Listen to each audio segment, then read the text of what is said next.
If you're of O'odham heritage, would you kindly watch this video, try not to cringe too much, and close your ears if I'm talking complete nonsense. And please offer your insight about why Signal Hill and Kings Canyon in Saguaro National Park are culturally significant.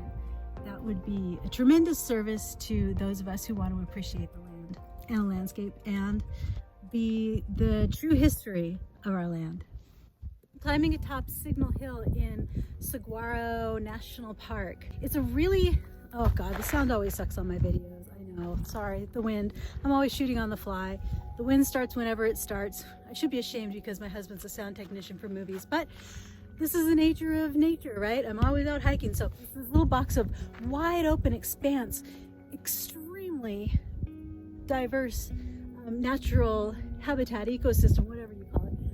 Just right in the middle of an urban setting. In Tucson, I mean, you wouldn't call it like a New York or a Los Angeles or something. It's not like an urban setting as such. It is a pretty natural, I don't know, the feeling of the city. It feels like it's in amongst the mountains, kind of nestled. It feels like it's in a natural atmosphere, but there are subdivisions of houses all over. It's like a bedroom community surrounding Saguaro National Park.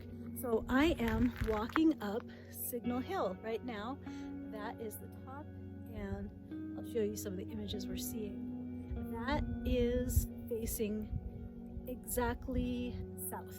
O'odham are the descendant community, the descendant people from what we call the Hohokam, which isn't really a genetic grouping or a filial grouping or a language grouping. It's more of a culture-based grouping, as lots of people from different languages would have participated in the Hohokam lifestyle of agriculture and corn farming.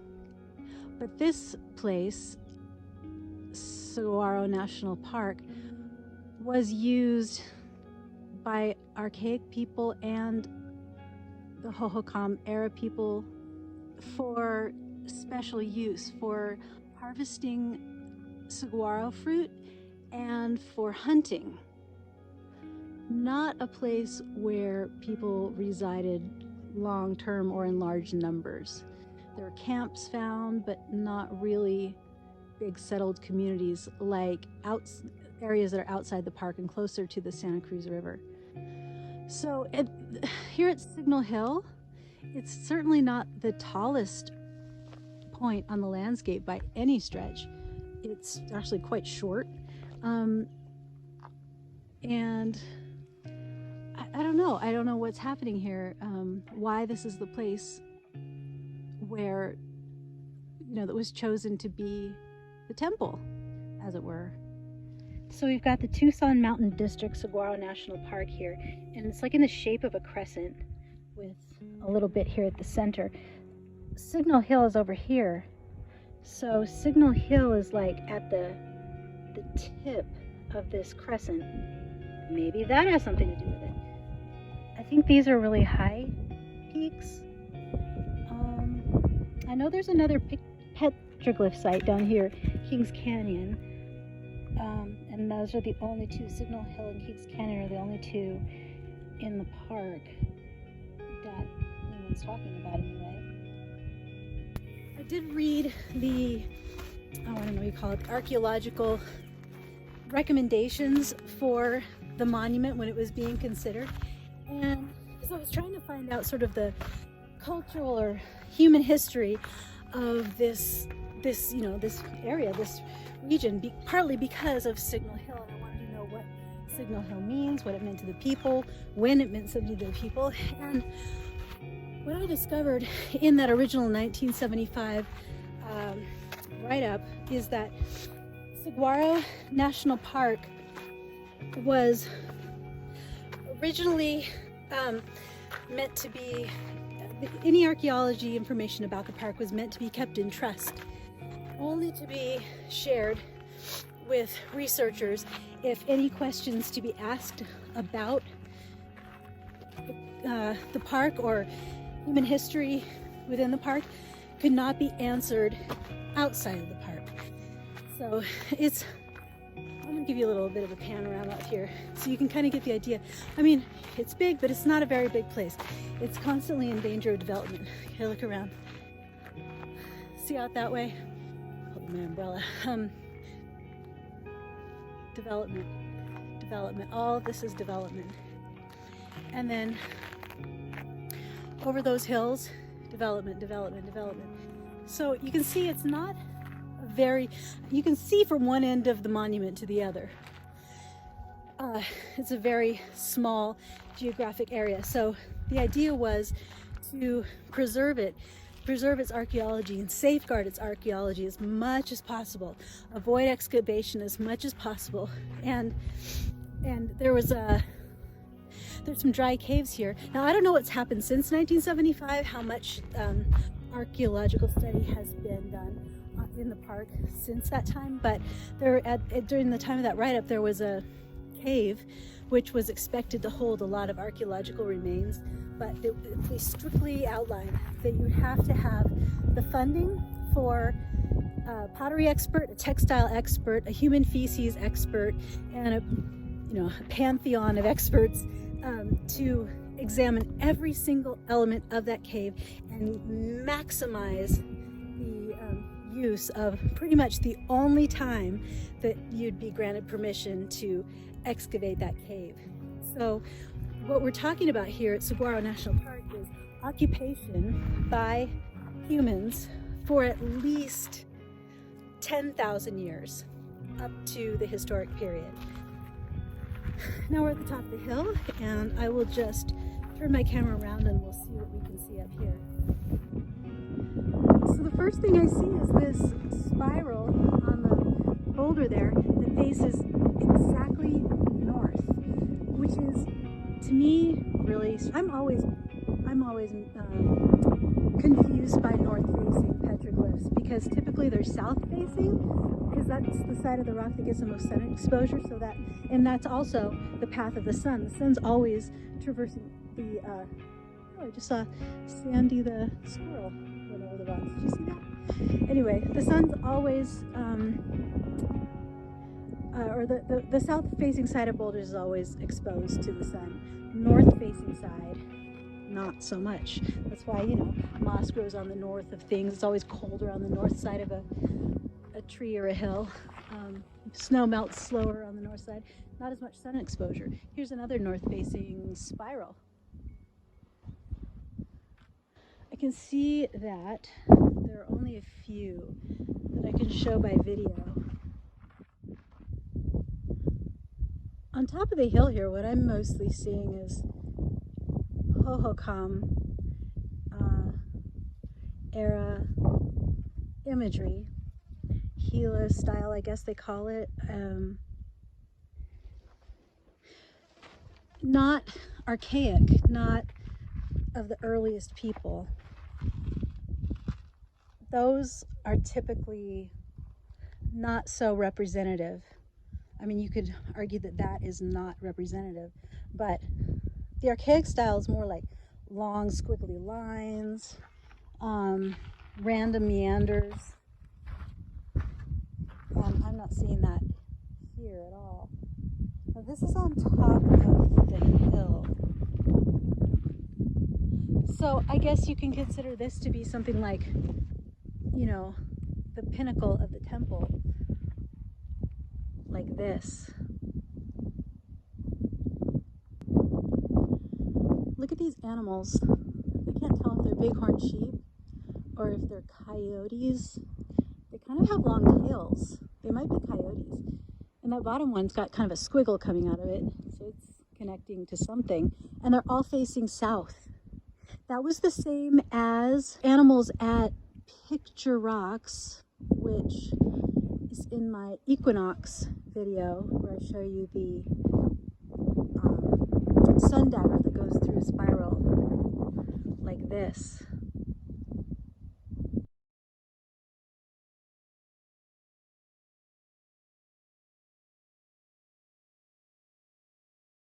Interesting thing to note is that coyote is one of the first creatures ever created on Earth, according to Pima ethnographies taken in the early part of the 20th century. So that would lend itself to these images being coyotes high up in a prominent place, you know, looking at the sun, which is also one of the places that would have been one of the objects that was first created by the creator. Even higher in importance than the bighorn sheep that we eat for food.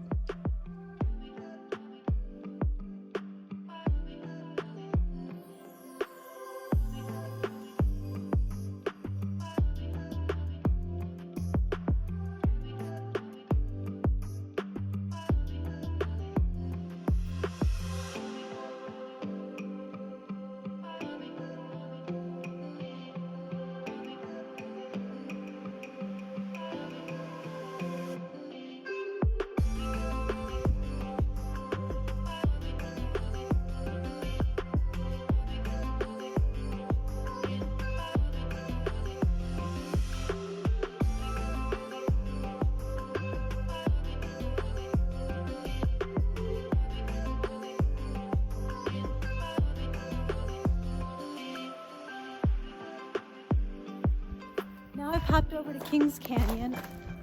Let's walk and talk here a little bit. One thing I find really fascinating about the Hohokam and the descendant people, the A'atam communities. There's Tohono A'atam, Akimel A'atam, so I'll just say A'atam, and others. Because remember, Hohokam is not a familial lineage or a language group, but a lifeway that included many language groups. So one thing I find kind of interesting is that the Hohokam territory spans two countries now. What used to be one ancestral landscape was divided into two by the establishment of the United States. So now there's the border of the United States-Mexico runs right through the middle of the ancestral territory. The Hohokam have roots in the Mexico, I don't know, more geographically close roots and trade routes to with Mesoamerica. And certainly family members would live, you know, throughout the territory. You could have a cousin way at the northern end of Hohokam, and then all the way down into what we now call Mexico, you have another cousin.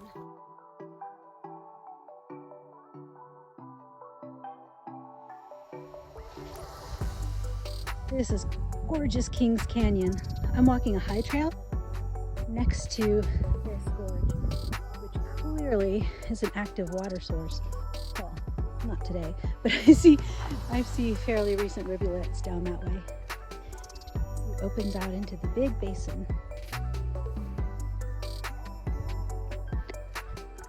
Deep gorge, ancient water source.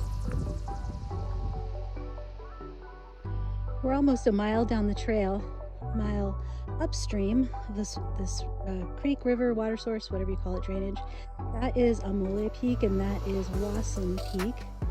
And something really pretty here is where the hard rock starts stepping off and crashing down into a more wash-like bottom down there. We've been walking along what looks more like a wash.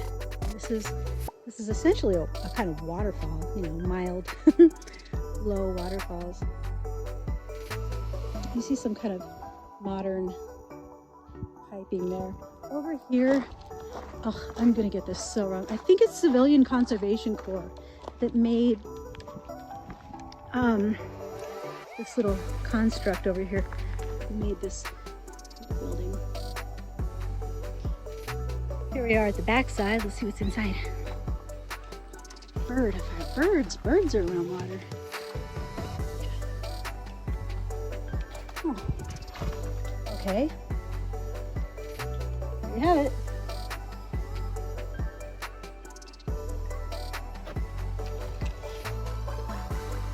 Just looking for interesting old building materials.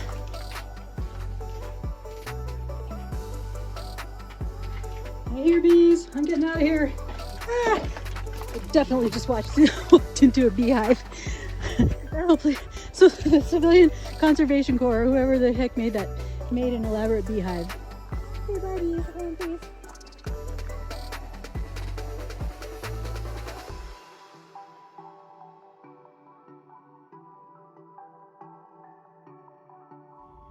There are just butterflies everywhere here. I just scared off a whole bunch of them. Oh, and it's so fitting. Oh, there we go. But I can't see. There's it's hard to follow a butterfly with a camera. I'm gonna walk over in these grasses and see what we can scare up. That is so cool. Okay, so butterflies in a lot of Southwestern symbolism are associated with water imagery. Oh, here's water now seeping out of the ground. So we've got all kinds of bugs. We've got butterflies, we've got beetles. Of course, we'll have flowers, grasses, all the good things that come with water. So just, note to self when considering imagery from the Southwest and things that are associated with water. I mean, water and food and sun and rain are kind of like those sort of images that medicine too are kind of those images that have a million faces. Butterflies can be water, flowers can be water, wavy lines can be water, snakes can be water, depending on the context and the group of people talking about them.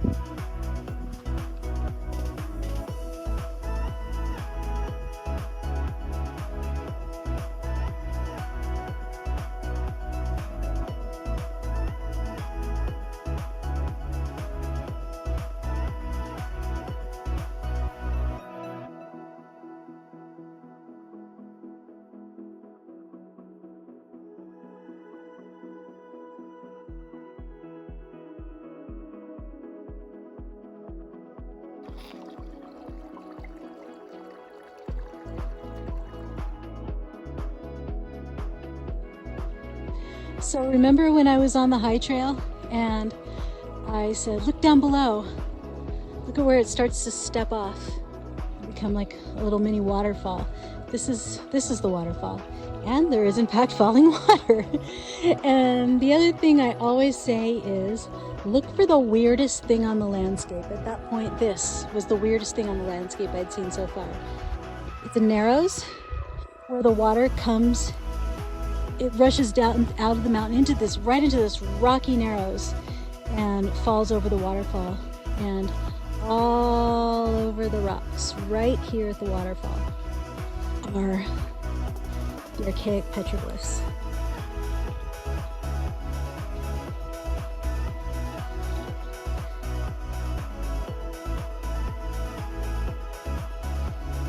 The Paiute speak of, now the Paiute are not near here, they're in the Great Basin and Southern California, but just for frame of reference, while I walk and talk here, the Paiute talk about narrows like these being power places because the power is the water.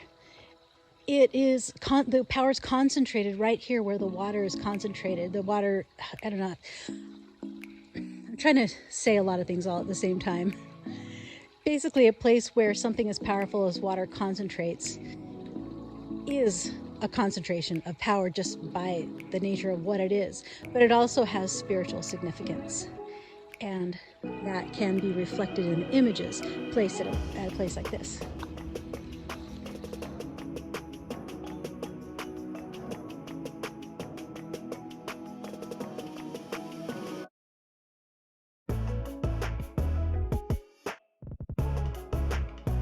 These are definitely newer than archaic, so it looks like there might be a combination of images here. That is archaic up there. That's a really common archaic image. This kind of grid. Lighter color, anthropomorphic. You can kind of identify that it looks like a human figure. That is more modern. By modern, I mean after about the year, I don't know, 200, 400. Hohokam.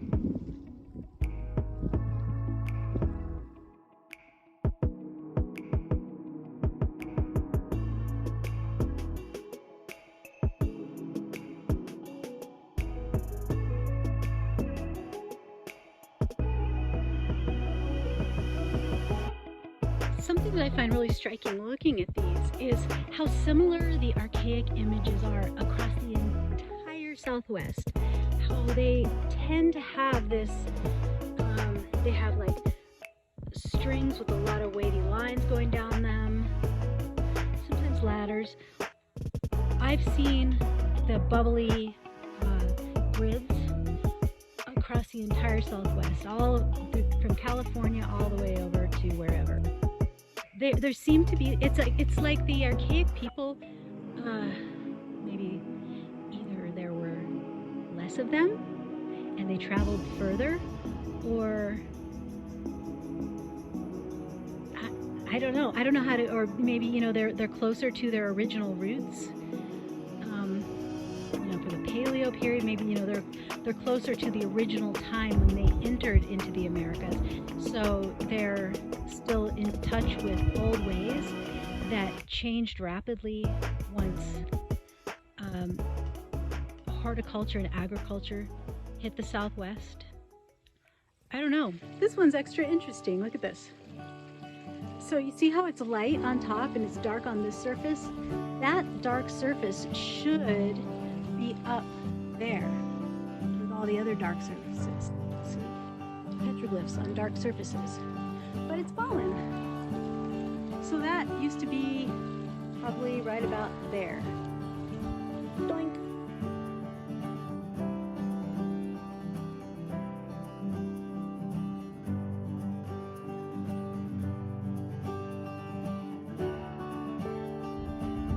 Here's another one.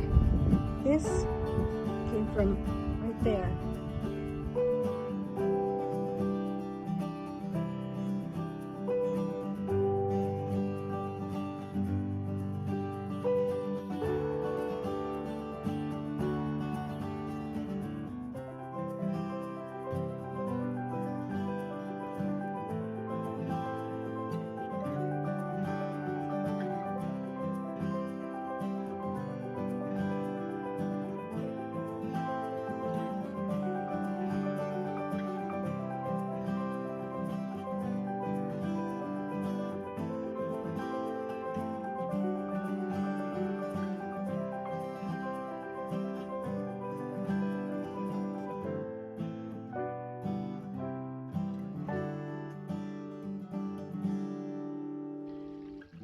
Some high ones up there that I'm sorry to say, not going to take the energy to climb up to.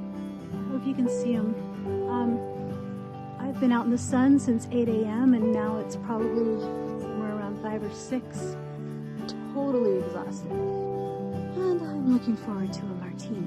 So I want you to notice one more thing about this place that makes it visually spectacular, and that is the duality between the light and the dark on either side of the waterfall. I'm sure that's part of the story of this place as well. I expect to see a few more stragglers as I go down the walk, especially before I finish the entire waterfall complex here. So I'll just take a few more photos as I go, and I'll sign off with you here though. Thank you so much for watching. Please comment, give any input you have about your knowledge of these places, any ancestral stories, indigenous stories that relate to these places, to Saguaro National Park, that might shed light on the heritage of these special places. Help us appreciate them the way they were intended to be appreciated by First Peoples. May the fire inside you continue to burn brightly.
And that's it. That's where they stop. You're seeing the entire panorama of the Power Place petroglyphs at the waterfall.